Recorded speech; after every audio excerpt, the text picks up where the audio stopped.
आपको ले चलते हैं यूपी के बहराइच में। यहां लोग भेड़िए से इस कदर परेशान हैं कि अब उनका बाहर निकलना भी मुश्किल हो रहा है। इससे पहले भी भेड़िए की खबर आई थी, वो जानलेवा हमला कर रहा था और एक बार फिर से इस भेड़िए का खौफ पूरे बहराइच में मंडराने लगा है। बच्चों को निशाना बनाना फिर से भेड़िए ने शुरू कर दिया है। 2 महीने में भेड़िए ने 4 बच्चों को अपना निशाना बनाया है। चारों बच्चों में से 2 बच्चों की मौत हो गई, जबकि 2 घायल हैं। दोबारा जिंदा होते उस खौफ से जुड़ी एक पूरी रिपोर्ट आपको दिखाते हैं।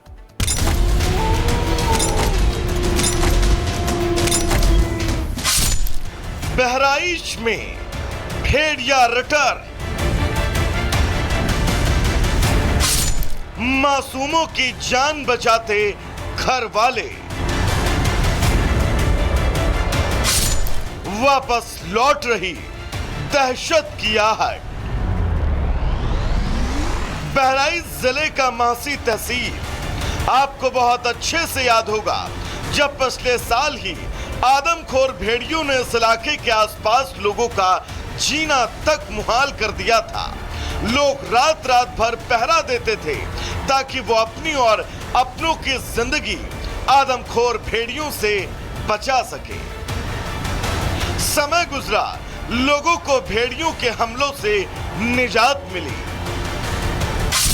सावधान, फिर लौट आया है आदमखोर भेड़ियों का झुंड। बहराइच के इन इलाकों में भेड़िए की दहशत दोबारा जिंदा हो चुकी है।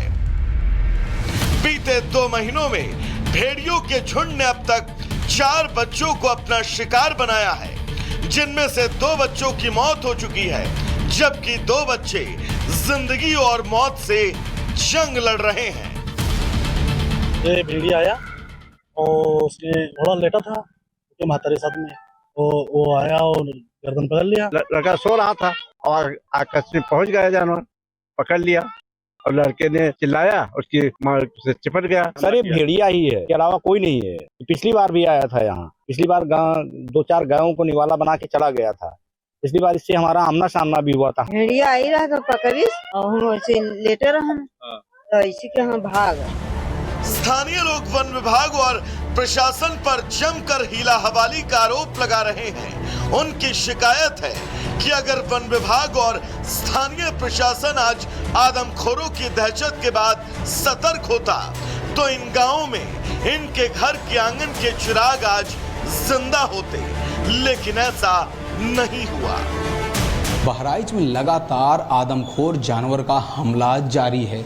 आप देख सकते हैं कि मैं रामपुरवा CSC में हूं और यहां पर एक 10 से 12 वर्ष का जो बच्चा है वो देखिए यहां पर बेड पर एडमिट हुआ है। ये ग्लूकोज उसको चढ़ रहा है और उसको गंभीर घाव है, यानी उसके गर्दन पर जानलेवा हमला आदमखोर जानवर के द्वारा हुआ है।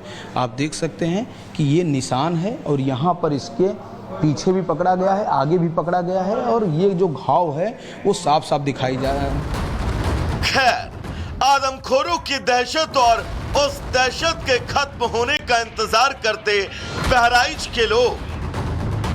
ऐसे में अब सवाल उस मास्टर प्लान को लेकर भी है, जिस मास्टर प्लान के तहत जंगल और घाघरा नदी से सटे इन गांव के लोगों को इन आदमखोरों के चंगुल से निजात दिलाई जा सके। क्या वन विभाग और प्रशासन के पास ऐसा कोई प्लान है या फिर सब कुछ हवा हवाई है? आखिर कब तक लोग इन आदमखोरों की दहशत से घर से बाहर नहीं निकलेंगे? कब तक माएं अपने मासूम बच्चों को अपने आंचल से छिपा कर रखेंगी? कब तक गांव का युवा लाठियां लेकर रात भर अपने परिवार और गांव की सुरक्षा के लिए पहरा देता रहेगा? आखिर कब तक? Bureau report, Republic Bharat.